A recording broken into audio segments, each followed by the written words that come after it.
কিভাবে একে অপরের উপর আঘাত হানতে পারে ভারত পাকিস্তান, ইতিহাস যা বলছে। পাকিস্তান বলেছে যে ভারত আগামী কয়েকদিনের মধ্যে পাকিস্তানের বিরুদ্ধে যুদ্ধ করার চেষ্টা করতে পারে, তা বিশ্বাস করার উপযুক্ত কারণ রয়েছে। পাকিস্তান সরকার সে দেশের গণমাধ্যমে বলেছে যে তাদের বিশ্বাস করার জোরালো কারণ রয়েছে যে ভারত আগামী 2-1 দিনের মধ্যে আক্রমণ করতে পারে। এদিকে পাকিস্তানের বিভিন্ন মন্ত্রিপরিষদ বা উচ্চপদস্থ কর্মকর্তা ইতিমধ্যেই হুমকি দিয়ে ভারতকে বলেছেন তারা তাদের সকল পরমাণু অস্ত্র ভারতের দিকে তাক করে রেখেছে। যদিও পাকিস্তানের মতো পারমাণবিক শক্তিধর দেশ হয়ে ভারত সম্প্রতি পাকিস্তানকে পারমাণবিক যুদ্ধের কোনো হুমকি দেয়নি। কখনো কখনো দেশগুলি একটি বার্তা পাঠাতে বা অন্য দেশকে ভয় দেখানোর জন্য আক্রমণ করে, এমনকি তারা পূর্ণ যুদ্ধ না চাইলেও। কাশ্মীর একটি বিশেষ এলাকা যা ভারত ও পাকিস্তান উভয়ই চায়। এরপর কি হতে পারে তা নিয়ে অনেকেই চিন্তিত। তবে ভারত এখন সত্যি যুদ্ধ করবে কিনা বা তারা কি করবে তা পরিষ্কার নয়। কাশ্মীরের কিছু অংশ ভারত নিয়ন্ত্রিত এবং কিছু অংশ পাকিস্তানের হাতে। উভয় দেশই বলে যে সমস্ত কাশ্মীর তাদের। ভারত নিয়ন্ত্রিত জম্মু কাশ্মীরের পেহেলগ্রামে সংঘটিত মর্মান্তিক সন্ত্রাসী হামলার কারণে দুদেশ একে অপরের প্রতি কঠোর বিধিনিষেধ আরোপ করেছে, দুদেশের মধ্যকার চুক্তিগুলো বন্ধ করে দিচ্ছে।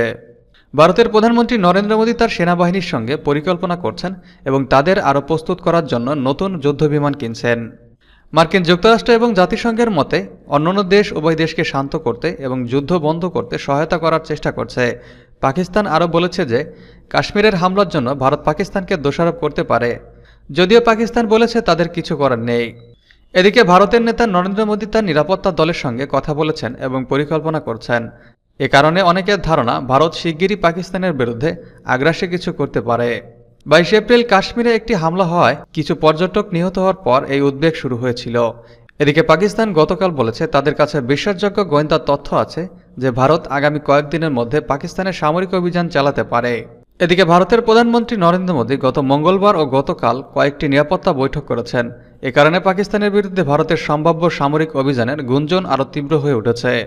গত 22 এপ্রিল কাশ্মীরের পেহেলগ্রামে বন্দুকধারীদের হামলায় 26 পর্যটক নিহত হওয়ার পর এ গুঞ্জন শুরু হয়। পেহেলগ্রাম হামলার পর প্রতিবেশী দেশ দুটির কূটনৈতিক সম্পর্কের আরও অবনতি ঘটেছে। দুই দেশে কূটনৈতিক সম্পৃক্ততা হেস দ্বিপক্ষীয় চুক্তি স্থগিত ও কার্যকরভাবে একে অপরের নাগরিকদের বহিষ্কার করছে। কাশ্মীর ইস্যুতে উপমহাদেশ জুড়েই বিরাজ করছে চরম উৎকণ্ঠা, কিন্তু পেহেলগ্রাম হামলার জবাবে ভারতের সামরিক প্রতিক্রিয়া কতটা আসন্ন আর তা কেমন হতে পারে এমন কিছু প্রশ্ন আছে অনেকের মনে।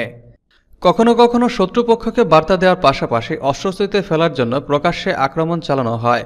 রাজনৈতিক দিক থেকেও এতে কোনো ক্ষতি হয় না।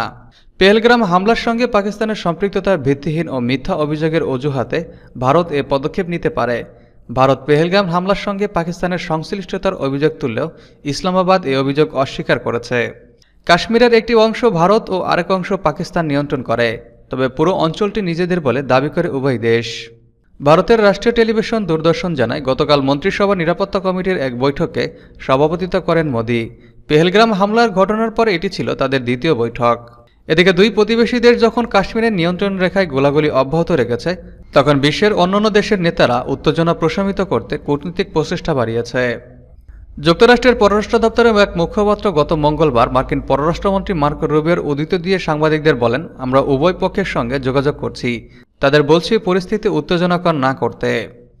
মার্কো রুবিও গতকাল পাকিস্তানের প্রধানমন্ত্রী শেহবাজ শরীফ ও ভারতের পররাষ্ট্রমন্ত্রী এস জয়শঙ্করের সঙ্গে কথা বলে উত্তেজনা প্রশমনের আহ্বান জানিয়েছেন। জাতিসংঘের মহাসচিব অ্যান্তোনিও গুতেরেসের মুখপাত্র মঙ্গলবার জানান, মহাসচিব পাকিস্তানের প্রধানমন্ত্রী ও শেহবাজ শরীফ ও এস জয়শঙ্করের সঙ্গে কথা বলেছেন এবং উত্তেজনা কমাতে সহায়তার আশ্বাস দিয়েছেন। ভারত বা পাকিস্তান কোন ধরনের সামরিক পদক্ষেপ নিতে পারে তা এখন স্পষ্ট নয়, তবে অতীতে দেশটি বিভিন্ন সামরিক কৌশল ব্যবহার করেছে, সেগুলোর কয়েকটি হচ্ছে গোপন সামরিক অভিযান। এ ধরনের অভিযানের ঘোষণা দেওয়া হয় না। গত কয়েক দশকে ভারত ও পাকিস্তান একে অপরের ভূখণ্ডে একাধিক গোপন আক্রমণ চালিয়েছে, মূলত সামরিক ঘাঁটি লক্ষ্য করে এসব হামলা চালানো ও সেনাদের হত্যা করা হয়। কয়েক বছর ধরে ভারতের এমন দাবি ক্রমেই জোরালো হয়েছে যে নয়াদিল্লি যেন পাকিস্তান নিয়ন্ত্রিত কাশ্মীর পুনরুদ্ধার করে। পেহেলগ্রাম হামলার পর সেই দাবি আরও তীব্র হয়েছে। এমনকি বিরোধী কংগ্রেস পার্টির নেতারাও মোদী সরকারকে ওই অঞ্চল পুনর্দখলের আহ্বান জানাচ্ছেন, কিন্তু এ ধরনের আক্রমণের কথা কখনো নিশ্চিত করা হয় না। এর উদ্দেশ্য হল শত্রুদেরকে একটি বার্তা পাঠানো, প্রতিক্রিয়া জানাতে বাধ্য করা নয়। এক্ষেত্রে উত্তেজনা বৃদ্ধির ঝুঁকি এড়ানোর বিষয়টিও মাথায় রাখা হয়। আরেকটা কারণ হচ্ছে প্রকাশ্যে সার্জিক্যাল স্ট্রাইক। কখনো কখনো শত্রুপক্ষকে বার্তা দেওয়ার পাশাপাশি অস্বস্তিতে ফেলার জন্য প্রকাশ্যে আক্রমণ চালানো হয়। রাজনৈতিক দিক থেকেও এতে কোনো ক্ষতি হয় না। ভারত অতীতে বহুবার নিয়ন্ত্রণ রেখায় বিশেষ লক্ষ্যবস্তুতে এ ধরনের সার্জিক্যাল স্ট্রাইক পরিচালনা করেছে। সর্বশেষ 2016 সালে এমন হামলা চালানো হয়েছিল। ওই সময় ভারত শাসিত কাশ্মীরের উরিতে সশস্ত্র হামলাকারীরা 17 জন ভারতীয় সেনাকে হত্যা করেন। এর জবাবে ভারতীয় সেনাবাহিনী বিশেষ দল হামলাকারীদের সম্ভাব্য ঘাঁটিতে আক্রমণ চালাতে কার্যত সীমান্ত পাড়ি দেয়। নয়াদিল্লির দাবি অনুযায়ী সেখান থেকে সন্ত্রাসীরা আবারও ভারতে হামলার ছক কষছিলেন। ভারতীয় সেনাবাহিনীর তৎকালীন মহাপরিচালক লেফটেন্যান্ট জেনারেল রণবীর সিং এক বিবৃতিতে বলেছিলেন, এই অভিযানের মূল উদ্দেশ্য সন্ত্রাসীরা যাতে ভারতে অনুপ্রবেশ করে ধ্বংসাত্মক কর্মকাণ্ড চালিয়ে ভারতের জীবন বিপন্ন করতে না পারে তা নিশ্চিত করা। এদিকে আকাশপথ হামলা। 2019 সালের ফেব্রুয়ারিতে ভারত নিয়ন্ত্রিত কাশ্মীরের পুলওয়ামা এক আত্মঘাতী বোমা হামলায় 40 জন ভারতীয় আধা সামরিক বাহিনীর সদস্য নিহত হন। দেশটিতে জাতীয় নির্বাচনের কয়েক সপ্তাহ আগে এ ঘটনা ঘটে। হামলার দায় স্বীকার করে পাকিস্তান ভিত্তিক সশস্ত্র সংগঠন জৈশ-ই মোহাম্মদ। ভারতের মানুষদের প্রচণ্ড ক্ষোভের মধ্যে দেশটির বিমান বাহিনী পাকিস্তান নিয়ন্ত্রিত কাশ্মীরের আকাশপথে আক্রমণ চালায়। ভারতের দাবি তারা সন্ত্রাসীদের আস্তানা লক্ষ্য করে হামলা চালিয়ে বহু যোদ্ধাকে হত্যা করেছে। যদিও পাকিস্তান জোর দিয়ে বলেছিল, ভারতীয় যুদ্ধবিমান শুধু একটি বনাঞ্চলে আঘাত করেছে, এতে কোনো যোদ্ধা নিহত হননি। এ ঘটনার একদিন পর ভারত ও পাকিস্তান যুদ্ধবিমান আবারও মুখোমুখি হয়। পাকিস্তান ভারতের একটি বিমান ভূপাতিত একটি ভারতীয় বৈমানিককে গ্রেপ্তার করে। অবশ্য কয়েকদিন পর তাকে মুক্তি দেওয়া হয়। পাকিস্তান নিয়ন্ত্রিত ভূমি দখলের চেষ্টা।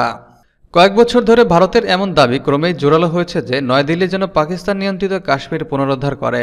পেহেলগ্রাম হামলার পর সেই দাবি আরও তীব্র হয়েছে। এমনকি বিরোধী কংগ্রেস পার্টির নেতারাও মোদী সরকারকে ওই অঞ্চল পুনর্দখলের আহ্বান জানাচ্ছেন। নৌবাহিনীর অভিযান। পেহেলগ্রাম হামলার পর ভারতীয় নৌবাহিনী জানিয়েছে তারা ক্ষেপণাস্ত্র পরীক্ষা চালিয়েছে। 27 এপ্রিল নৌবাহিনীর এক বিবৃতিতে জানায়, ভারতীয় নৌবাহিনীর জাহাজগুলো একাধিক সফল জাহাজ বিধ্বংসী ক্ষেপণাস্ত্র নিক্ষেপ করেছে। এর মাধ্যমে দূরপাল্লা নির্ভুল আক্রমণের জন্য এ বাহিনী তাদের ব্যবস্থাপনা এবং ক্রুদের প্রস্তুতি যাচাই ও প্রদর্শন করেছে। পূর্ণাঙ্গ সামরিক সংঘাত। ভারত ও পাকিস্তান স্বাধীনতার পর 78 বছরে 4বার যুদ্ধে জড়িয়েছে। এর মধ্যে 3টি যুদ্ধই হয়েছে কাশ্মীর নিয়ে। 1947 সালের আগস্টে ব্রিটিশ উপনিবেশিক সরকার উপমহাদেশ থেকে চলে যাওয়ার পর 2 মাসের মধ্যে প্রথম কাশ্মীর যুদ্ধ শুরু হয়। তখন অঞ্চলটি শাসন করতেন একজন রাজা। পাকিস্তানি মিলিশিয়ারা কাশ্মীরে আক্রমণ করে অঞ্চলটি নিয়ন্ত্রণ নিতে চেয়েছিলেন।